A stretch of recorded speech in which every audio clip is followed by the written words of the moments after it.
Bom, então agora a gente vai falar sobre um novo mecanismo que vai nos ajudar a entender a linguagem gerada por uma gramática.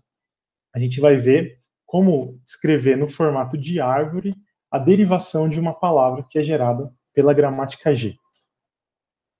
Então a gente vai representar essa geração, essa produção da palavra, usando uma árvore, onde a raiz dessa árvore vai ser sempre a variável inicial da gramática. Então, usualmente a gente tem S, né, como o start, né, da nossa gramática, a variável inicial. E se a gente tiver uma produção do tipo S produz A, azão B, ou seja, esse aqui é uma variável e esses dois são terminais.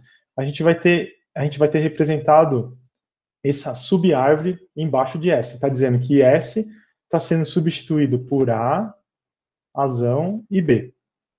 Percebam que sempre que a gente tiver um nó na nossa árvore com um símbolo terminal, um símbolo do alfabeto terminal, esse nó é uma folha, porque não deriva mais nada a partir daquele nó. Então, o que a gente tem na árvore de derivação são as aplicações sucessivas das derivações nas variáveis que são utilizadas durante o processo de geração de uma palavra.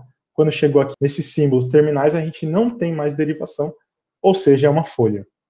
As folhas, então, são esses símbolos terminais, mas elas também podem ser o epsilon, né? Porque a gente pode ter uma produção gerando apenas a cadeia vazia. E a cadeia vazia, então, é uma exceção. A gente está sempre falando da cadeia vazia, né? É uma exceção.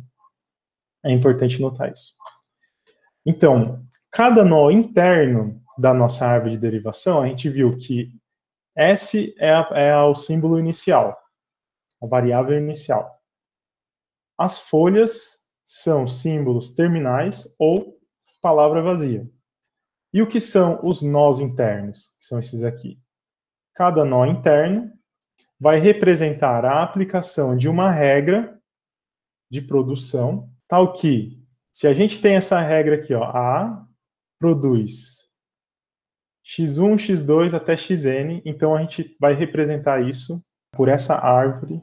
A está gerando x1, x2 até xn. Então é essa subárvore aqui que a gente está representando a geração, quando a gente, a partir de A, a gente produz essa cadeia aqui, x1, x2 até xn. Vamos ver um exemplo que vai ficar mais fácil.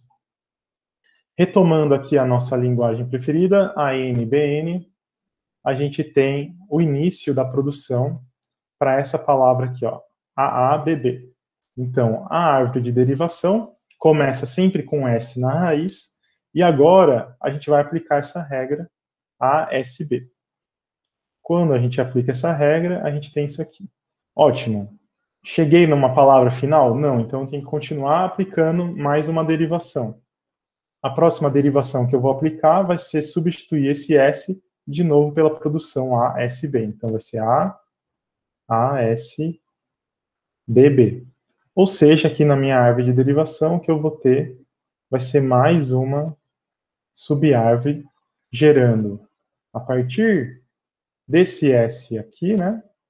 A gente gerou ASB, que representa, a partir desse S, gerar ASB. Tá? Então, o que a árvore está mostrando para a gente é só o que a gente está substituindo na produção de uma palavra. E por último, para terminar essa palavra, já que a gente já tem as folhas aqui, né?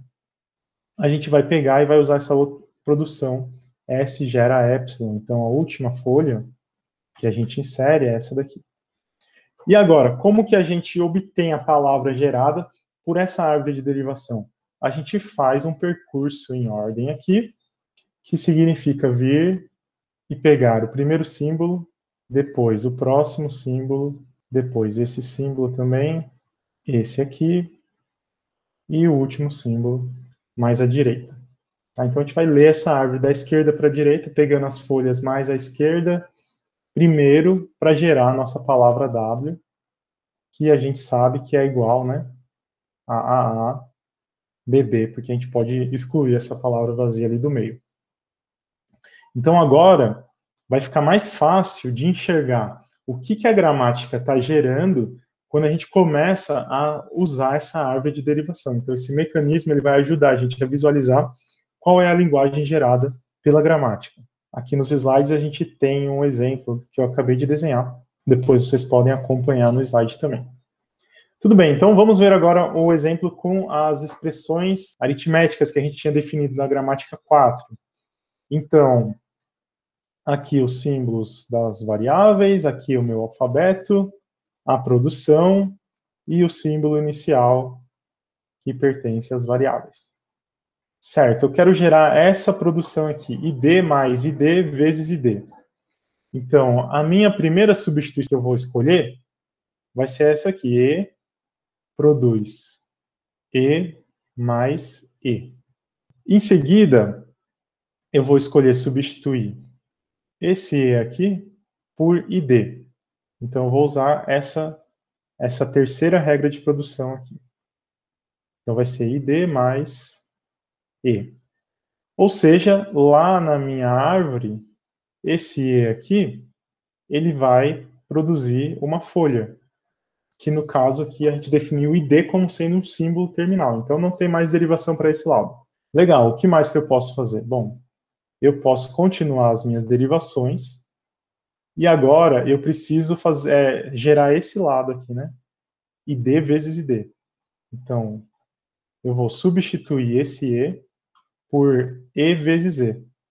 Como que eu faço isso? Copiando o que eu já tinha, id mais. Agora eu substituo esse e aqui pelo que vai vir desse lado, que vai ser e vezes, né? E vezes e, certo? Então, na nossa árvore de geração, esse e está gerando um e, um vezes e um e. Percebam que o id é símbolo terminal, então eu vou marcar aqui os símbolos terminais. O mais também é símbolo terminal. Além disso, o vezes também é símbolo terminal. Deixa eu refazer esse asterisco aqui. E a gente ainda tem derivações que podem ser feitas. A gente já vai ver que pode ter diferença escolher derivar esse e ou escolher derivar esse e. A gente já vai falar sobre isso e a gente vai definir uma ordem padrão, uma ordem canônica de substituição nas gerações das palavras. Mas, por enquanto, aqui não vai fazer diferença, né? Então, o que eu vou fazer agora? Eu vou escolher substituir esse primeiro aqui, usando a minha terceira regra, que é id. Então, copiando o que a gente tem é id mais, que já estava feito. Esse e, eu vou produzir e, produz id. Então, vai ter id. E depois tem o vezes e. Ou seja, lá na árvore de derivação é essa folha que eu estou escrevendo aqui. E agora só falta um símbolo para ser substituído. A gente faz aqui mais uma derivação. E esse último símbolo, para a gente chegar na palavra que a gente quer, é só substituir ele também com a terceira produção, que é id. Então, aqui é id, que significa gerar essa última folha. A nossa produção da palavra está completa e a nossa árvore de derivação também está completa. Como que a gente obtém a palavra W que foi gerada a partir da árvore de derivação? W é igual a id mais id vezes id. Tá? Então, é um novo mecanismo para a gente poder visualizar o que está sendo produzido pela gramática. Nos slides a gente tem aqui alguma coisa muito parecida com o que eu fiz. Também vocês podem dar uma olhada depois. Percebam que até agora eu não tinha falado sobre isso. Sempre que a gente fez as derivações de uma palavra, eu fui escolhendo e não comentei nada sobre isso. Mas a gente pode obter a mesma palavra através de caminhos diferentes de derivação. Vejam esse exemplo que a gente acabou de fazer. Nesse exemplo, a gente tinha essa palavra id mais id vezes id. Lembrando que é uma palavra, por quê? Porque ela pertence à linguagem que é gerada pela gramática. E na gramática, a gente falou que id era um símbolo, mais e vezes também era um símbolo. Então, essa expressão, ela é uma palavra. Essa expressão, ela foi obtida através dessa sequência de derivações. A gente pegou o e, substituiu por e mais. Depois a gente pegou esse primeiro e aqui e substituiu por id. Nesse ponto, a gente não tinha mais o que substituir desse lado, então só sobrou esse E. A gente pegou esse E e substituiu ele por E vezes E. Então, vou mostrar ele aqui, ó. Depois, o que a gente fez? A gente decidiu substituir esse outro E por ID. E no final, a gente substitui esse E aqui por ID também. Tá? Percebam, essa forma de derivação, eu sempre escolhi a variável que estava mais à esquerda para fazer a derivação. Aqui eu tinha duas possibilidades, eu escolhi a mais à esquerda. Aqui eu não tinha possibilidade, eu escolhi essa, porque ela é a mais à esquerda. Aqui eu tinha duas, mas eu escolhi a mais à esquerda. Aqui eu não tinha opção, então eu escolhi essa daqui. Certo. E existiam outras possibilidades? Sim. Eu poderia ter decidido escolher pela mais à direita. Vejam só. Se eu substituo aqui pela mais à direita, a próxima palavra gerada vai ser E mais E vezes E. E aí depois, de novo, mais à direita, a palavra gerada está desse lado aqui, ó. Né? Aqui foi substituído por tudo isso aqui, e agora eu substituí por esse lado aqui. Nesse caso, quando a gente está aqui, a gente tem só essas duas variáveis para substituir. Aí eu vou escolher a mais à direita. Quando eu escolho mais à direita, eu gero esse ID daqui.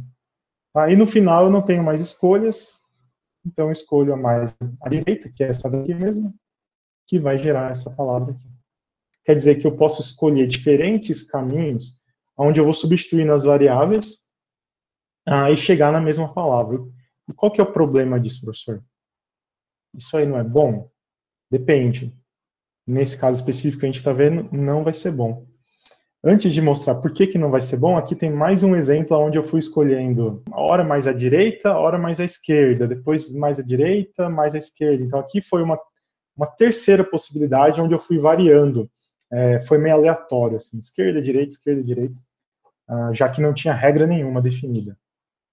Bom, a gente tem diferentes derivações para a mesma palavra, e a gente tem também que uma árvore ela pode representar diferentes derivações. Isso significa que a árvore que a gente tem aqui, ela pode ter sido obtida por diferentes ordens de derivação.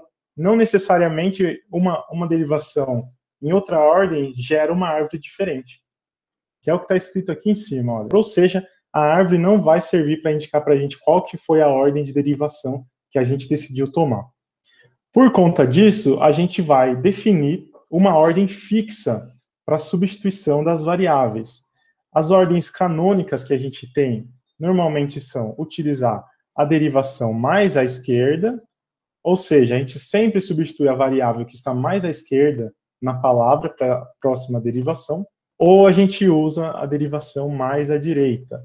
Nos nossos exemplos, no nosso material, a gente vai assumir a primeira ordem como canônica. Então, a gente vai estar sempre substituindo as variáveis mais à esquerda na ordem de derivação. Aqui a gente tem do exemplo anterior, né? Se a gente colocasse o ezinho aqui para indicar que é a derivação mais à esquerda, é comum você ver isso nos livros, ou um Dzinho para dizer que você está derivando à direita. Depois que a gente assume uma forma canônica, que é o que a gente vai fazer aqui, mais à esquerda, então a gente não precisa mais indicar que é o E embaixo da seta. Quando a gente tiver uma seta, está dizendo, eu estou substituindo sempre mais à esquerda.